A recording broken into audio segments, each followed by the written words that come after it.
먼저 그 나라와 먼저 그 나라와 의를 구하라. 그 나라와 그 일을 그리하면 이 모든 것을 너에게 더하시리. 할렐루야.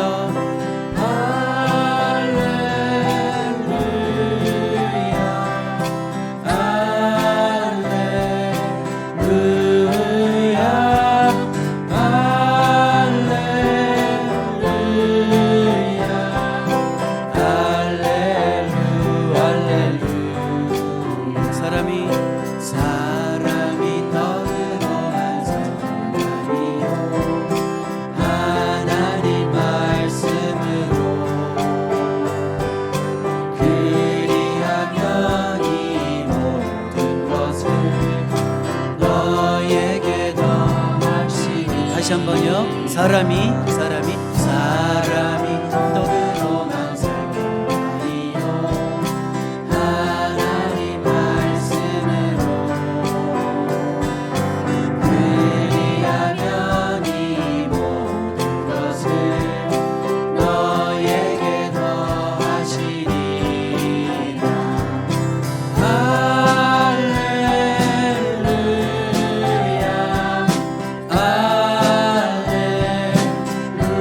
할렐루야.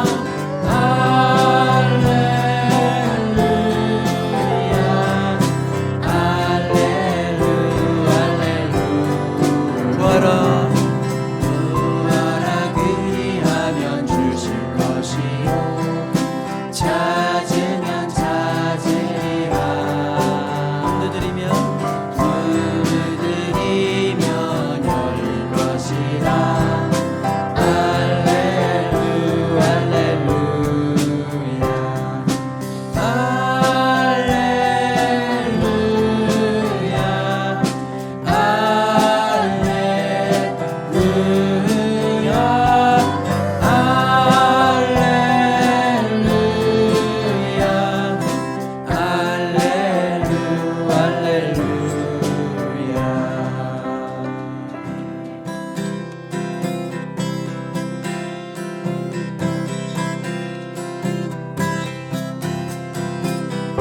새 힘 얻으리. 주를 바랄 때 우리 주를 바랄 때 새 힘 얻으리. 주를 바랄 때 우리 주를 바랄 때 주님 통치하시는 소망 구원 주시는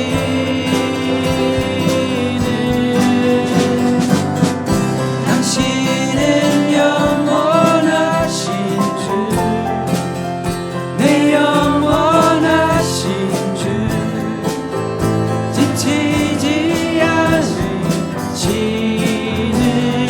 주님, 약한 자 방패 되시며 위로자 되신 주, 독수리 같은 힘 주시네. 새 힘 얻으리. 주를 바랄 때 우리 주를 바랄 때 새 힘 얻으리. 주를 바랄 때 우리 주를 바랄 때 주님 통치하시네 소망 구원 주시네. 당신은 영원하신 주, 내 영원하신 주, 지치지 않으시는 주님, 약한 자 방패 되시며 위로자 되신 주, 독수리 같은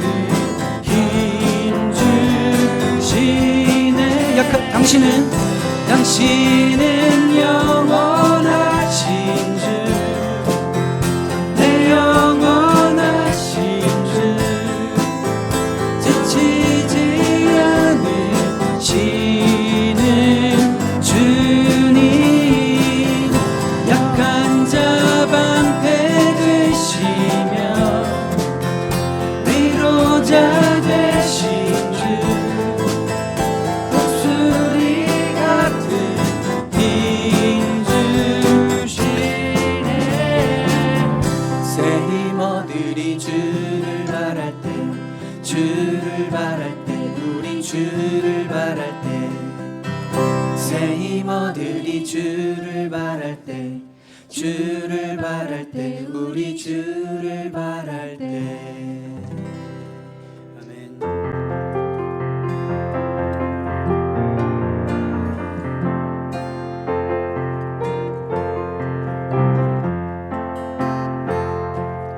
예수님 우리를 부르는 소리, 큰 서부 들어와 문 앞에 나와서 사면을 보며 우리를 기다리네. 간절히 오라고 부르실 때에 우리는 지체하라.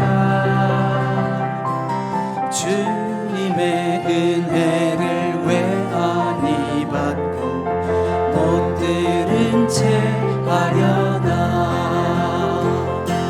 오라 오라 오라 오라 넘겨주세요. 방황치 말고 오라. 죄 있는 자들아 이리로 오라. 주 예수 앞에 오라. 세월이 살같이 빠르게 지나 쾌락이 끝이 나고 사망의 그늘이 나와 내 앞에 들리며 가리우네. 오라 오라 오라.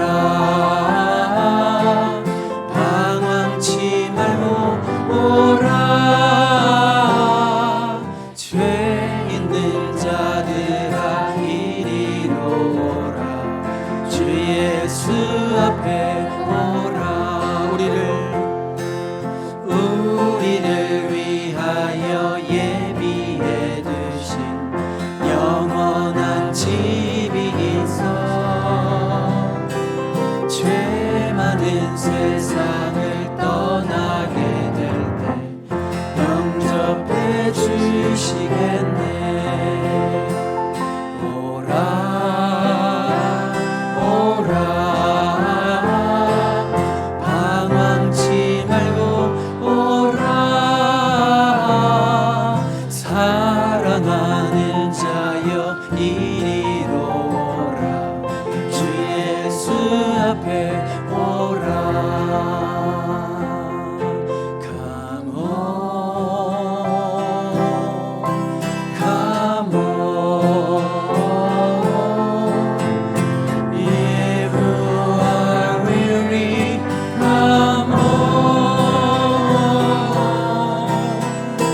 Honestly, tenderly, Jesus is calling a sinner. Come on, come on, come on, come on, come on. You are weary, come on. Honestly, tenderly, Jesus is calling a sinner. Come on. 우리 마지막으로 한번 오라 오라 오라 오라. 방황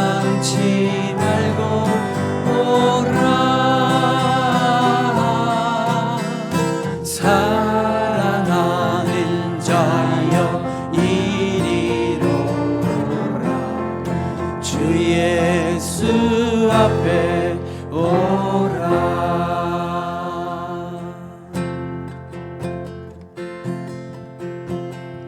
주님, 제 마음이 너무 둔해서 주님을 볼 수 없습니다. 이 땅에서 가요 이 땅만 보다가 주님 손을 놓쳤습니다. 나는 나그네로 왔는데 왜 주저앉게 되었나. 나는 청지기인데 언제부터 내 삶에 주인이 되어버렸나.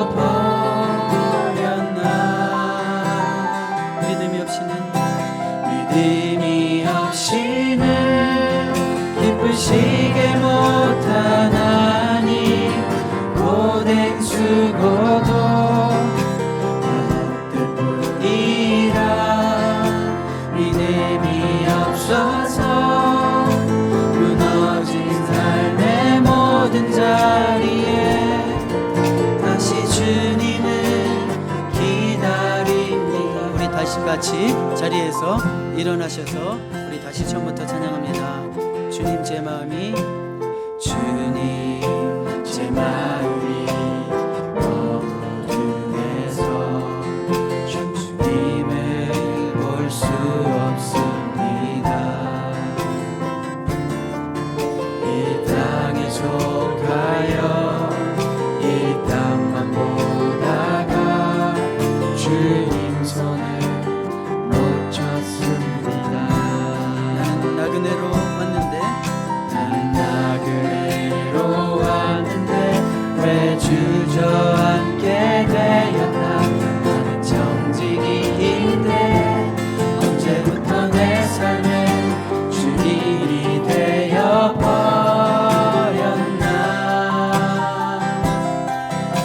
믿음이 없이는 기쁘시게 못하나니 고된 수고도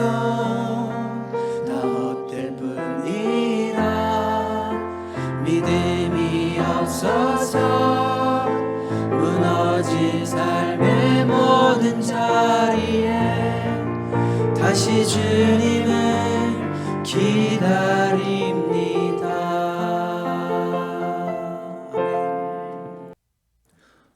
거룩한 주일 아침, 주님께 온전히 드리는 예배로 지난 한 주를 돌아보게 하시고 또 새로운 한 주를 시작할 수 있도록 허락하심을 감사드립니다. 어떤 이들은 하나님을 알지 못하여서, 어떤 이들은 이 예배보다 더 중요한 일이 있어서 예배를 지킬 수 없는 안타까운 영혼이 있습니다. 이곳에 모인 우리 은사 가족들, 하나님께서 축복하사 발걸음을 인도하시고 이곳에서 예배하게 하시니 그 은혜에 감사를 드리며 우리의 중보 기도를 통한 영혼 구원의 발행과 하나님의 택하심으로 믿지 않는 영혼들이 속히 주님의 자리에 나오는 역사를 허락하여 주시옵소서. 주님의 말씀은 진리이며 우리가 중난까지 붙들어야 할 소명입니다. 하지만 우리의 죄성과 연약함은 우리를 매번 넘어뜨립니다. 때로는 주님을 의심하기도 하며 스스로에게 나는 정말 믿는 사람인가를 되묻기도 합니다. 주님, 우리의 자아를 내려놓고 주님 붙들 수 있는 힘을 주시옵소서.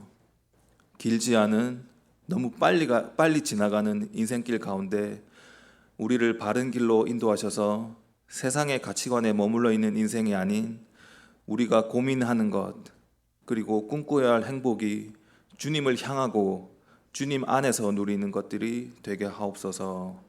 그리하여 주님이 우리를 지으신 목적을 이루게 하옵소서. 지난주 수련회를 통해 주님 안에서 작은 천국을 느낄 수 있는 시간을 허락하심을 감사드립니다.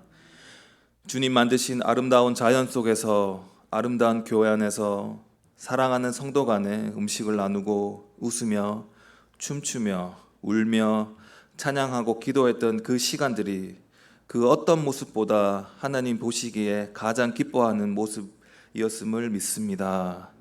주님, 간곡히 원하옵기는 우리 모든 성도들이 세상에 걸쳐진 다른 한쪽 발조차 주님을 향해 걸어가게 하소서.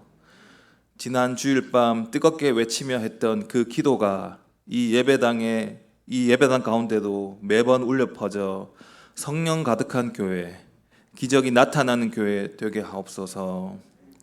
또한 청년들과 어린이들이 이 성전에서 바르게 배우고 자라서 주님의 복음이 이어지는 교회가 되길 간절히 소망합니다.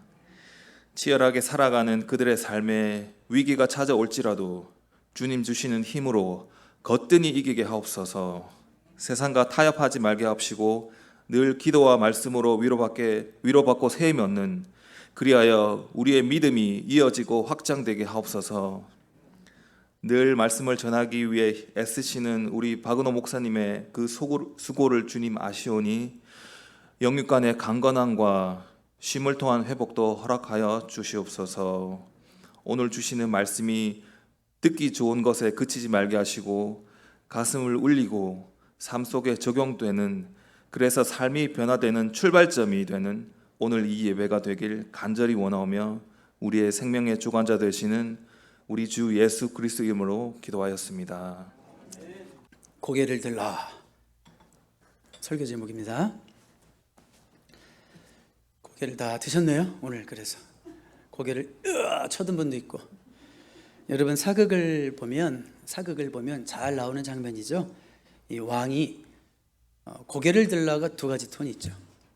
죄를 지은 자에게 고개를 들라 하는 이런 톤이 있고, 그 다음에 정말 사랑하는 또 총애하는 신하나 어떤 그 천한 소생에게 부드러운 톤으로 네 고개를 들라 이럴 때가 있죠. 그때는 느낌이 참 좋습니다. 감히 왕 앞에서 내가 고개도 들 수 없을 것 같다라고 생각하는 자에게 편하게 고개를 들어서 나를 바라봐라.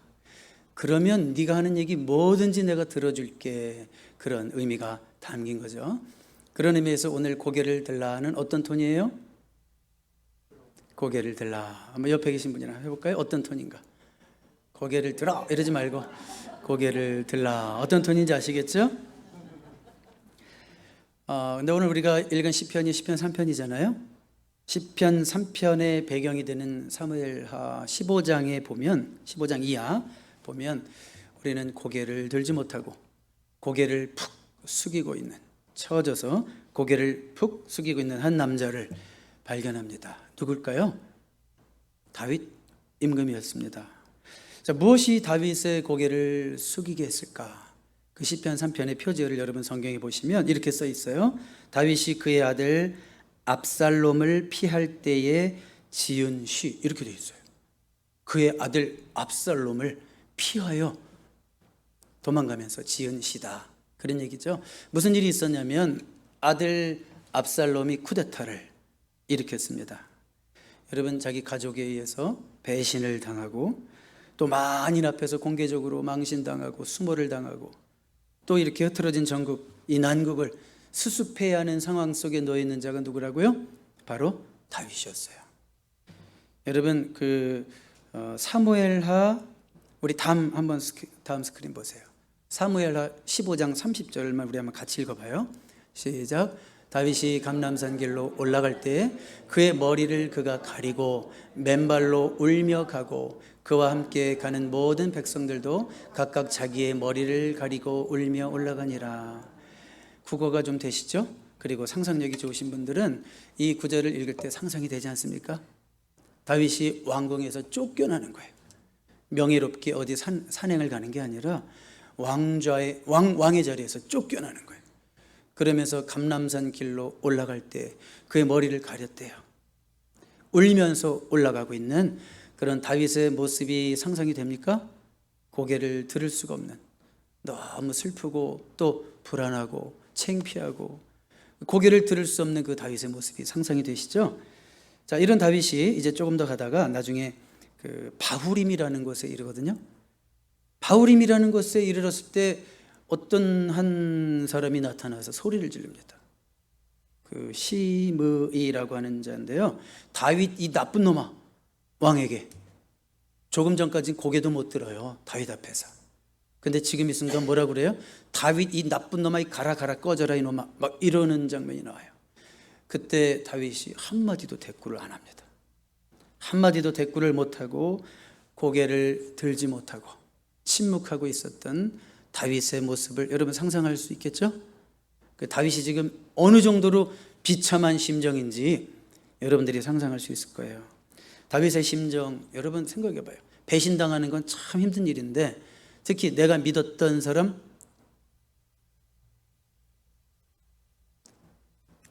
내가 믿었던 사람에게 배신을 당한다는 게 어떤 고통일까요? 몇 배나 더 힘들겠죠? 그렇죠? 몇 배나 더 힘들 거예요. 또 한 가지는 뭐냐면 가장 믿었던 신하에게 배신을 당했어요. 믿었던 신하 누구? 아히도벨이라고 하는 신하에게도 배신을 당합니다. 아히도벨은요, 다윗이 정말 애지중지 동고동락하며 많은 세월 동안 키워낸 충신이라고 생각합니다. 장군이고.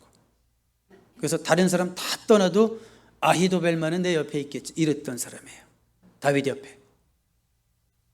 그런데 그가 배신을 하고 민심이 막 흘러가고 바뀌는데 자기도 압살롬 편에 붙어가지고 이제는 누구를 죽이려고 그러는지 알아요?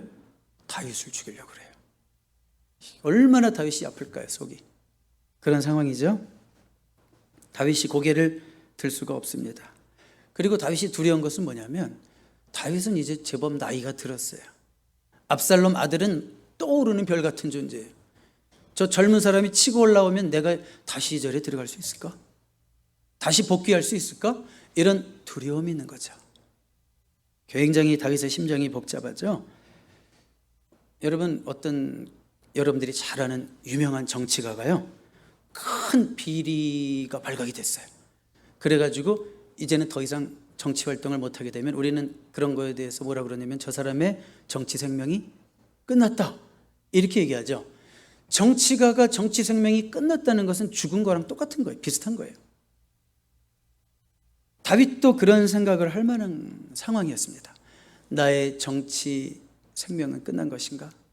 여러분, 사명이 있기에 생명이 있는 거예요? 생명이 있기에 사명이 있는 거예요?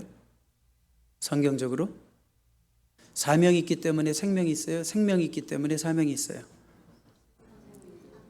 네, 여러분의 그 반듯한 입으로 반듯한 대답을 해주셨어요. 우리가 생명이 있다고 사명이 있는 게 아니라 하나님이 우리에게 주신 사명이 있기 때문에 우리가 지금 생명이 있는 거예요. 그래서 사명이 끝나지 않은 자는 하나님께서 건드리시지 않아요. 하나님이 고난은 주실 수 있지만 끝까지 지켜주신다는 거 아십니까? 사명을 붙드는 인생이 돼야 돼요? 생명에 집착하는 인생이 돼야 되겠어요? 그렇죠. 사명을 붙드는 인생이 돼야 되겠죠. 하나님이 나에게 이 땅에서 맡겨주신 사명과 가정과 교회에 맡겨주신 사명과 그 사명이 무엇인지를 붙드는 인생이 돼야 되겠죠. 그런데 다윗은 지금 어떤 생각이 들어요? 내 사명이, 정치 생명이 끝난 게 아닐까? 얼마나 두렵겠어요. 인간인데 뭐 죽어서 천국 가서 주님만 나면 되지, 그런 생각이 아무 때나 드나요? 아니죠. 죽음 앞에서 두려운 거죠. 희망이 없어 보이는 미래는 사람을 두렵게 하는 거예요. 다윗이 그렇습니다. 그런데 우리가 시편 오늘 3편만 읽었지만 시편을 읽으면 항상 어떤 위기 상황 속에서 하나님을 찾으면서 기도하는 한 사람을 봐요. 그런데 여러분, 그 시편을 읽으면 여러분들에게 절망이 되든가요? 위로가 되든가요? 용기가 되든가요? 도전이 되든가요? 절망이 되든가요? 도전이 되든가요? 도전이 되죠. 실망이 되든가요? 위로가 되든가요? 위로가 되죠. 왜 그럴까요? 시편의 저자들은 한결같이 이런 상황 속에서 다윗이 당한 이런 어마어마하게 인생 최대의 위기의 상황일지라도 그런 상황 속에서도 포기하지 않고 기도하는 자들로 등장하고 있고요. 그리고 기어코 응답받는 자들로 등장하고 있죠. 아멘이죠. 그리고 하나님은 그 기도에 응답하시는 분으로 등장하고 있죠. 그래서 시편은 오고 오는 세대 우리에게도 그렇게 희망을 주고 위로를 주고 용기를 주는 말씀이 되는 거예요. 시편의 3분의 2가 기도시예요. 여러분 어디서 막 기도 소리 들리지 않았어요? 우리가 아까 시편 읽을 때 시편 3편 1절부터 8절은 무슨 소리예요? 기도 소리였어요. 다윗의 기도 소리였습니다. 자, 우리는 그런데 시편에서 기도하고 있는 이 기도하는 자들의 태도를 눈여겨봐야 돼요. 그들은 그냥 형식적으로 하나님을 부른 것이 아닙니다. 그들은 그들의 기도 소리를 들으시는 하나님을 전적으로 붙잡았어요. 그들의 기도에 응답하실 수 있는 능력의 하나님을 온전히 붙들었어요.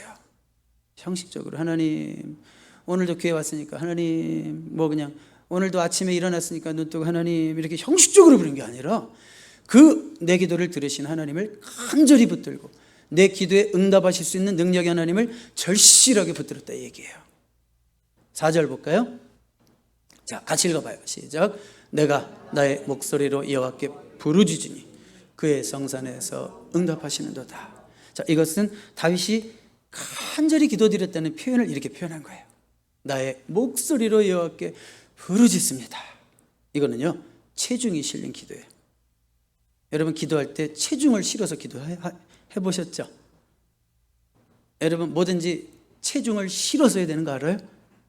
야구를 해도 체중을 실어서 휘둘러야 되고, 볼링을 해도 체중을 실어서 던져야 되고, 골프를 해도 온몸에 체중을 실어서 돌려야 되고, 체중을 실어야지 멀리 나가고 제대로 임팩트가 있죠. 이 다윗의 기도는 체중을 실어서 드리는 기도였어요. 그러니까 속에서부터 우러나오는 부르짖는 기도였다고요. 아이가 저렇게 막 속에서부터 우러나오는 울음을 울듯이 아이들이 2시간마다 젖달라고 그럴 때 이러고 울어요. 으아 달라고 안 주면 큰일 나는 거예요. 큰일 나는 거예요. 2-3시간마다 그렇게 우는 거예요. 다윗도 그렇게 기도했다는 거예요. 응답에 대한 확신이 올 때까지 드리는 기도. 여러분 잘 봐요.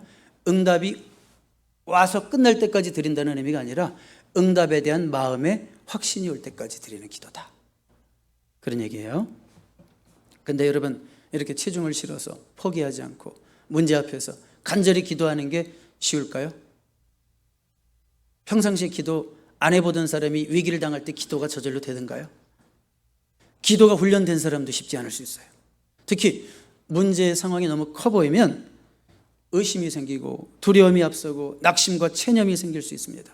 어떤 질문을 스스로 던지고 있냐면 자기 속으로 과연 이 문제까지도 하나님이 들으시고 해결하실 수 있을까?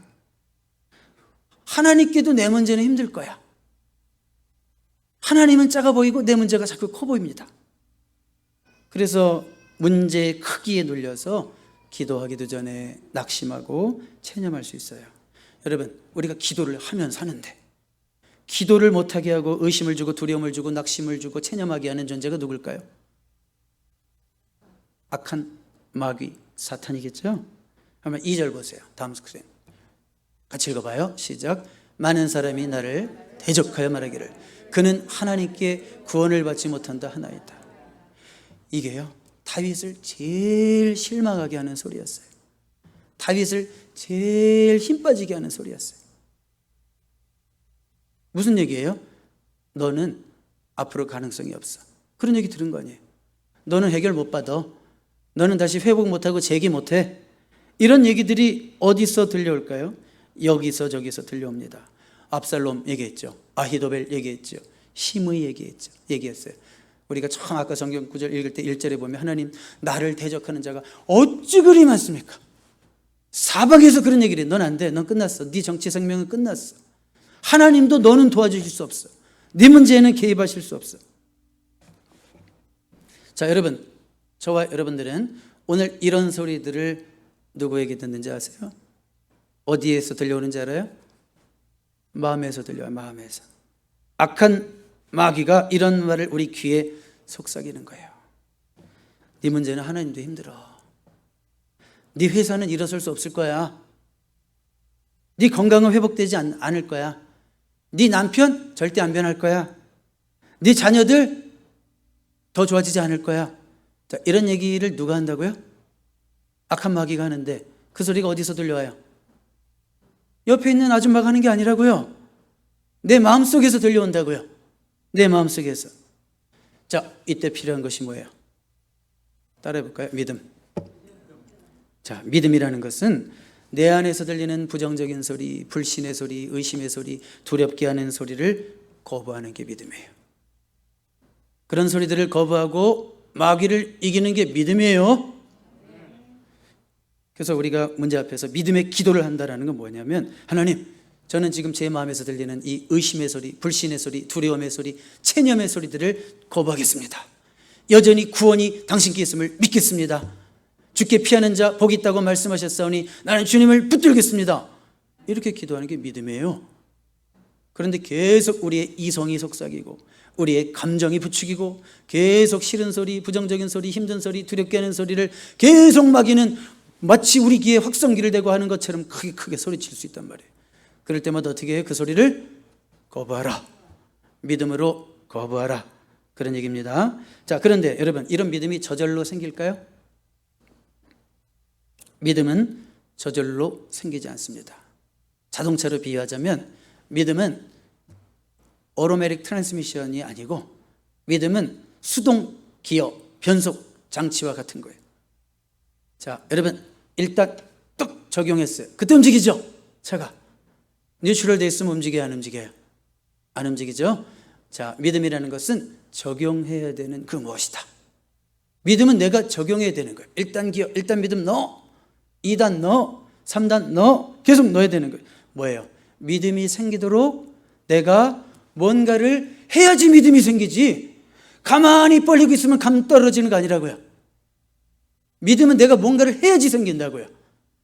믿음이 생길 수 있도록 하나님의 말씀을 읽어야 되고요, 하나님 말씀을 들어야 되고, 성령 충만한 사람과 교제해야 되고, 믿음이 생기는 이 예배 시간에 참여해야 되고, 이 귀한 시간이 더 귀한 줄 모르고 집사님 말씀처럼 이것보다 더 귀한 게 있다고 생각해서 딴 데 가 있는 사람들 도대체 어떻게 된 거예요? 믿음이 생기는 예배 시간에 참여하는 자만이 세상을 이길 수 있는 믿음을 얻을 수 있는 거죠. 그러니까 믿음은 가만히 있으면 안 돼요. 믿음이 사라지게 하는 그런 마귀의 공격과 사단의 공격과 계속 싸워야 돼요. 기아를 넣으라고요. 믿음을 적용하라고요. 언제 써먹으려고? 믿음. 어려울 때, 힘들 때, 위기가 왔을 때, 고통이 있을 때, 문제가 있을 때, 그때 하나님이 써먹으라고 우리에게 주신 거 아니에요? 자동차는 번듯한데 항상 뉴트럴이야. 근데 중립기아예요. 믿음을 써먹지 못하면 아무 소용없는 거죠. 믿음을 적용하라고요. 그렇지, 내가 들은 말씀 할 수 있거든이 무슨 말이냐? 믿는 자에게는 능치 못할 일이 없다. 내게 능력 주시는 자 안에서 내가 모든 것을 할 수 있느니라. 들은 말씀 적용해야 될 거 아니에요. 그거 뭐 어디 그 집에다 모셔놓고 뭐 신주단주 모시듯이 그러면 안 되죠. 내 삶 속에서 적용해야 되는 말씀이 되어야 할 줄로 믿습니다. 다윗은요, 믿음을 적용하기 위해서 치열하게 싸웠을 거예요. 왜 그럴까요? 오늘 시편 3편을 보면 결국은 승리의 시편이지만 이 승리의 선포가 그냥 나왔을까요? 다윗은 아들에게 배신당해서 쫓겨나고 그런 처량한 신세가 되기 전에 범죄자였다는 거 아십니까? 우리가 사무엘 하 15장을 배경으로 지금 보고 있는데 사무엘 하 11장에 보면 다윗은요, 범죄를 저지르고 있어요. 밧세바 사이에서 간음죄를 저지르고 또 그 밧세바의 아내, 아니 남편 누구? 우리아까지 죽이는 살인죄까지 저지르죠. 다윗은 정말 회개합니다. 뒤늦게 깨닫고 눈물로 회개함으로 하나님께 용서를 받았어요? 못 받았어요? 받았죠. 그렇지만 사람의 인정과 사람의 지지, 존경까지 회복됐을까요? 아니요. 그건 훨씬 더 많이 걸려요. 시간이 훨씬 더 오래 걸려요. 우리가 아무리 큰 죄를 져도 하나님 앞에서 온전히 철저하게 회개하면 하나님은 우리를 용서하실 수 있지만 그 죄에 대한 결과, 대가는 더 많은 시간 치르게 하실 수 있어요. 왜냐하면 다시는 그 죄 가운데 빠지지 않도록 하시기 위해서. 그래서 사람들의 인정은 회복되지 않았다는 거예요. 그랬을 때 들려오는 얘기가 뭐냐면 너는 하나님께 구원을 못 받을 거야. 네 죄를 생각해봐. 이 말씀이죠. 너는 하나님께 구원 못 받을 거야. 자, 이런 말을 들을 때 너는 기도해도 소용없을 거야. 네가 기도하는 건 안 돼. 네가 무슨 죄를 졌는지 알아? 한 달의 왕으로서 네가 그게 할 일이야! 막 이런 정죄의 소리가 또 막 마음속에 들려오잖아요. 그럼 이런 소리 들었을 때 다윗이 괜찮아, 나 용서받았어. 막 이렇게 유쾌했을까요? 아니죠. 나는 하나님 앞에 용서받았다는 확신을 가지고 있었는데 또 그런 소리가 들려오니까 그래, 이게 내가 죄값을 당하고 있는 걸 거야. 내가 과거에 그딴 식으로 살아서 지금 이런 어려운 일을 겪고 있는 걸 거야. 이런 생각이 들까요? 안 들까요? 인간이라면. 들죠. 다윗이 주눅이 들 수밖에 없는 상황이라고요. 우리가 가장 기도하기 힘들 때가 이럴 때예요. 여러분, 우리가 어떤 위기를 당하고 고난을 당하고 힘든 일을 당하고 갑자기 사업이 꼬이고 막 이럴 때 기도를 해야 되는데 어떤 생각이 드냐면, 내가 과연 하나님 자신만만하게 정말 내가 하나님 앞에 기도할 수 있을 만큼 내가 정말 그렇게 잘 살아왔는가라는 질문을 스스로에게 던질 때 자신이 없는 거예요. 내가 진짜 하나님과 사람들 앞에서 정직했던가? 진실했던가? 내가 그렇게 교회에 충성을 했던가? 성도들 가운데도 꼭 그런 사람들이 있어요. 문제를 당하니까 겨우 교회 앞에, 주님 앞에 나오는 사람이 있어요. 그런 담대함이 하나도 없어요. 왜냐하면 의다 터지고 죽도록 맞다가 그때 이렇게 하나님 앞에 이렇게 나온 것이 부끄러운 거예요. 목사님, 저는 기도할 자격도 없어요. 제 죄값이에요. 이렇게 얘기하는 사람이 있단 말이에요. 자, 여러분, 이런 생각이 들 때가 진짜 믿음이 필요할 때예요. 아멘입니까? 모든 상황이 두렵고 거기에 정죄감까지 더해진다면 기도하기가 쉽지 않다는 거예요. 이때 필요한 것이 담대한 믿음이에요. 믿음은 이때 필요한 거예요. 나의 의가 서 있을 때 필요한 게 믿음이 아니라, 나의 의와 공로가 느껴지지 않을 때, 자격이 없다고 느껴질 때 진짜 필요한 게 믿음이라고요. 이때 적용해야 되는 게 믿음이에요. 5단계열에도 넣으시고 6단계열에도 넣으시고 이때 믿음을 발휘하시기 바랍니다. 다윗의 상황을 다시 한번 잠깐만 생각해 봐요. 적들에게 막 둘러싸여 있죠. 두려움 속에서 밤을 보내는 모습들이 나와요. 우리가 사무엘하 15장 읽어보면 두려워서 잠이 안 와. 왜 그런지 알아요? 사방에 적들이 깔려 있어요. 오늘도 우리가 읽은 말씀에 보면 1000만인이 나를 둘러치고 있다 그랬어요. 다윗을 죽이려고 다윗이 도망가는 집집마다 적들이 와가지고 포위를 치고 있어요. 나오면 죽이려고, 또 어디 숨었는지 찾느라고. 그런 상황들이 내 죄값이다 생각하니까 막 더 두려운 거예요. 더 두려운 거예요. 자, 다윗이 그 상황에서 할 수 있었던 선택은 두 가지. 다윗이 할 수 있는 선택은 두 가지. 하나는 절망을 선택하면 돼요. 두 번째, 여전히 하나님을 신뢰하기를 선택하면 돼요. 자, 뭐라고요? 절망을 선택하든지, 그런 상황일지라도 나는 여전히 하나님을 신뢰하고 기도할 거야, 이것을 선택하든지. 여러분은 당연히 어떤 것을 선택해야 되겠어요? 하나님을 신뢰하기를 선택해야 됩니다. 다윗의 위대함이 여기 있는 거예요. 저는 다윗이 믿음의 사람이라는 것이 바로 이런 선택을 했다는 거예요. 이런 상황이라면 누구나 내가 양심이 있지, 그래도 내가 그래도 양반인데, 어른인데, 이런 상황에서 무슨 염치도 없지 무슨 기도를 해? 다 이러고 나자빠졌을 거예요. 그렇지만 다윗은 이런 상황에서도 하나님을 바라보는 거예요. 하나님은 그걸 기뻐하시는 거예요. 너의 의를 의지하지 않고, 너에게 아무 의지 공로 없지만 네가 지금도 나를 바라보는구나. 다윗의 위대함은 여기 있는 거예요. 여전히 3절 보세요. 뭐라 그래요? 여호와여, 주는 나의 방패시요 나의 영광이시요 나의 머리를 드시는 저이시니이다.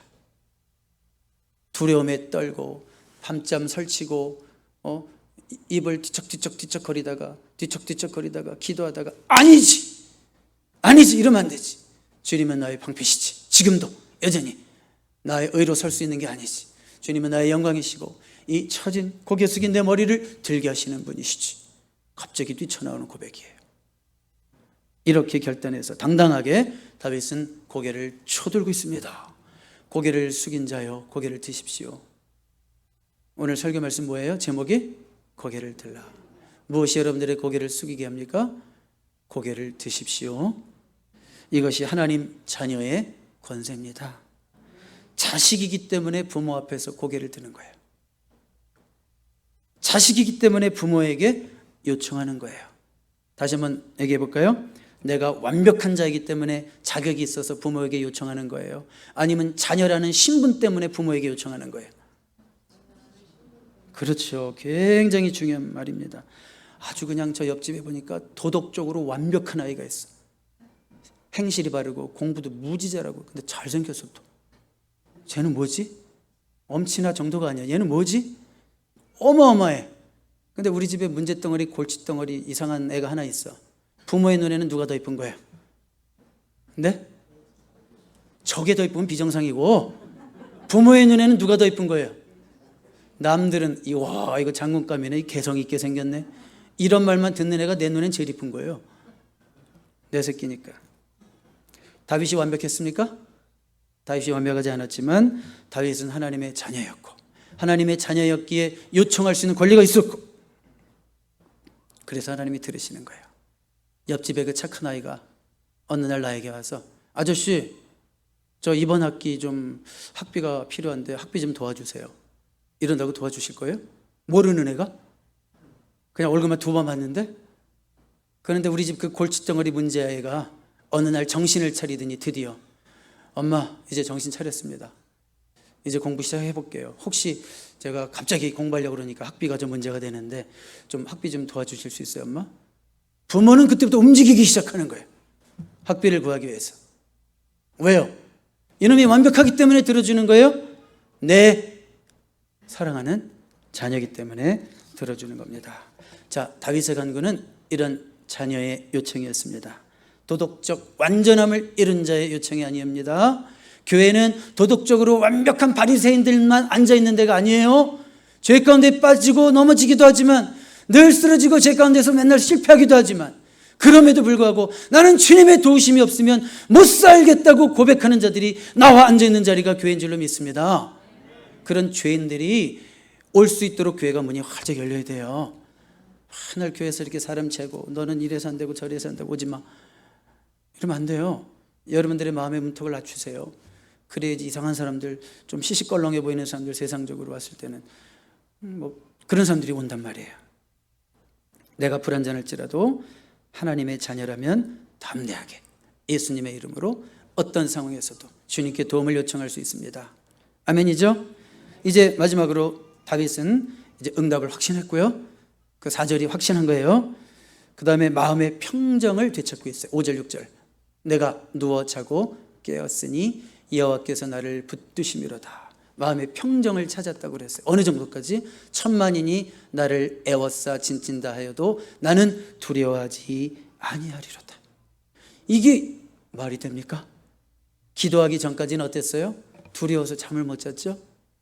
너무 두렵고 창피하고 정말 실망과 절망, 낙심, 고개를 들 수가 없었던 그 다윗이 이제는 집 밖에서 많은 사람들이 자기를 죽이려고 하는 그런 상황인데도 나는 잠만 잘 잔다 그러고 있잖아요. 나는 잠만 잘 잔다. 따라해 볼까요? 기도 응답의 확실한 증거는 내 마음이 누리는 평안입니다. 여러분만 해봐요. 시작. 기도 응답의 확실한 증거는 내 마음이 누리는 평안입니다. 시작.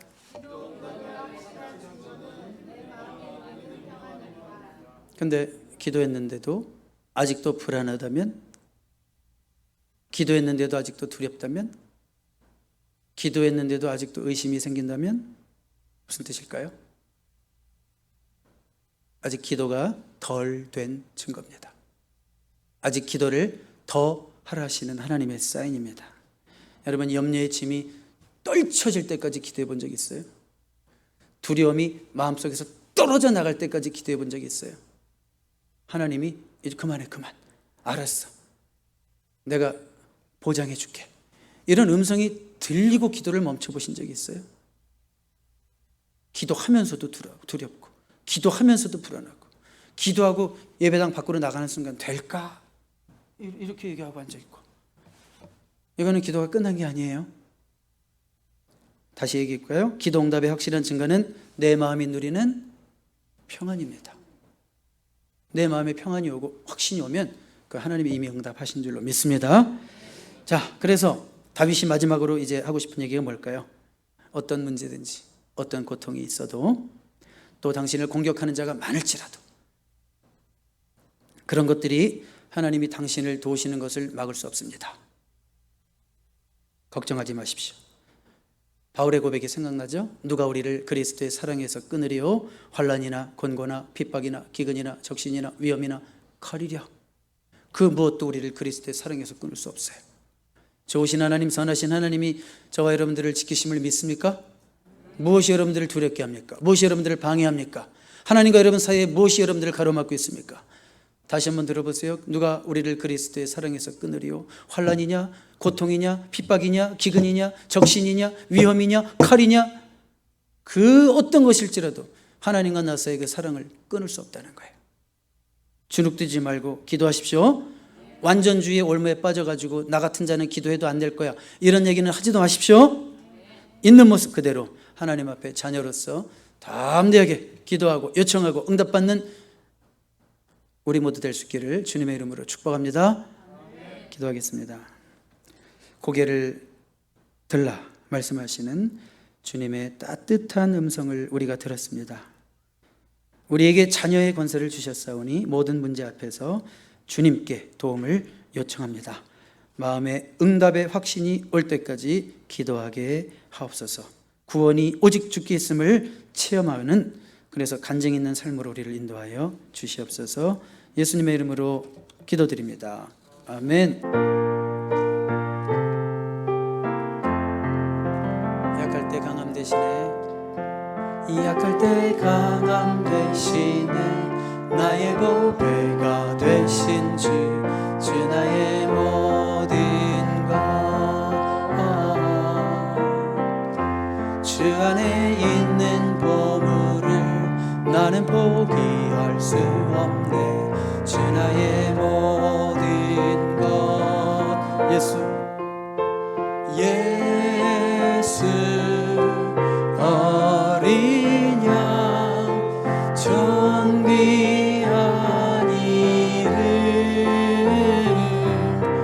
예수 어린 양 존귀한 이름. 십자가 죄사하셨네, 십자가 죄사하셨네. 주님의 이름 찬양해. 주 나의 모든 것, 쓰러진 나를 세우고 나의 빈잔을 채우네. 주 나의 모든 것, 예수 어린 양, 예수 어린 양 존귀한 이름, 예수 어린 양 존귀한 이름. 이제는 우리 주 예수 그리스도의 크신 은혜와 하나님 아버지의 놀라우신 사랑하심과 성령의 감화 감동하셔서 우리의 기도를 들으실 뿐만 아니라 응답하심에 대한 확신을 갖게 하시는 그 성령의 역사하심이 우리 사랑하는 모든 성도님들 머리 위에 지금부터 영원토록 함께 하시옵기를 간절히 축원하옵나이다. 아멘.